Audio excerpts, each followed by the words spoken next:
नमस्कार। चुनाव से पहले चुनावी मुद्दे बड़े ही जोर पकड़ रहे हैं और इन्हीं मुद्दों में से एक बहुत ही खास और बड़ा मुद्दा है इलेक्टोरल बॉन्ड का। इलेक्टोरल बॉन्ड को लेकर पिछले साल 31 अक्टूबर से सुनवाई चल रही थी, जिस पर लोकसभा चुनाव 2024 से पहले सुप्रीम कोर्ट ने एक बड़ा फैसला लिया, जिसमें इलेक्टोरल बॉन्ड को अवैध और असंवैधानिक बताकर रोक लगा दी गई। इस फैसले के पीछे कोर्ट का कहना था कि वोटर्स को ये जानने का हक है कि आखिर पार्टियों को मिलने वाली फंडिंग कहां से आ रही है। इसकी गोपनीयता सूचना के अधिकार का उल्लंघन करती है। अगर आपको मालूम हो तो सुप्रीम कोर्ट ने एसबीआई को 6 मार्च तक पार्टियों को मिले चंदे का पूरा ब्यौरा चुनाव आयोग को देने के लिए कहा था, लेकिन एसबीआई ने सुप्रीम कोर्ट में एक याचिका देकर कोर्ट से गुहार लगाई कि उसे बॉन्ड के जरिए किस पार्टी को किससे कितना चंदा मिला है इसकी जानकारी पब्लिक करने का समय बढ़ाकर उसे 30 जून तक कर दिया जाए।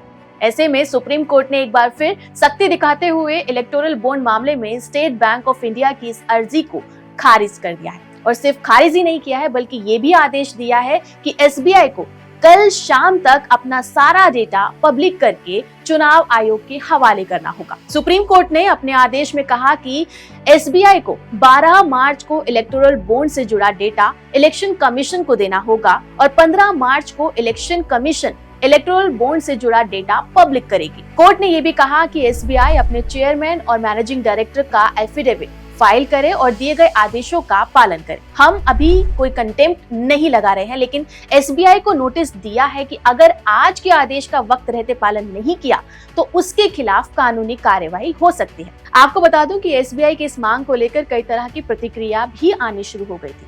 कुछ राजनीतिक लोगों का कहना था कि सरकार नहीं चाहती कि चुनाव से पहले उसको मिले फंड का मुद्दा लोगों के सामने आए और इसलिए एसबीआई की आड़ में खुद सरकार ही समय मांग रही है। इतना ही नहीं बल्कि former finance secretary Subhash Chandra Garg ने भी इस बात को कहा कि जिस काम को 24 घंटे का समय लगता है, एसबीआई ने उसके लिए सुप्रीम कोर्ट से करीब 4 महीने की मांग की है। उनका कहना था कि सुप्रीम कोर्ट ने एसबीआई से इलेक्टोरल बॉन्ड खरीदने वाले खरीदारों और बॉन्ड की रकम के साथ साथ तारीख की जानकारी देने के लिए कहा है। कोर्ट ने जो जानकारी मांगी है उसके लिए एसबीआई को समय की जरूरत नहीं है। मेरे ख्याल से इसे 24 घंटे में दिया जा सकता है। जब 2018 में इलेक्टोरल बॉन्ड की शुरुआत हुई थी तब यही Subhash Chandra Garg economic affair secretary थे, यानी इलेक्टोरल बॉन्ड जारी करने में उनकी बहुत ही खास भूमिका थी। खैर, मैं आपको ये भी बताना चाहूंगी कि एसबीआई ने सुप्रीम कोर्ट से कहा था कि बॉन्ड के नंबर जैसी कुछ और जानकारियां डिजिटली स्टोर करके रखी गई हैं, जबकि बॉन्ड खरीदने वालों के नाम, केवाईसी जैसी जानकारियां फिजिकली रखी गई।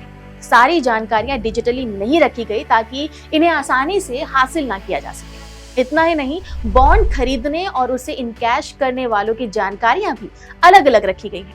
इसके लिए कोई सेंट्रल डेटाबेस नहीं बनाया गया।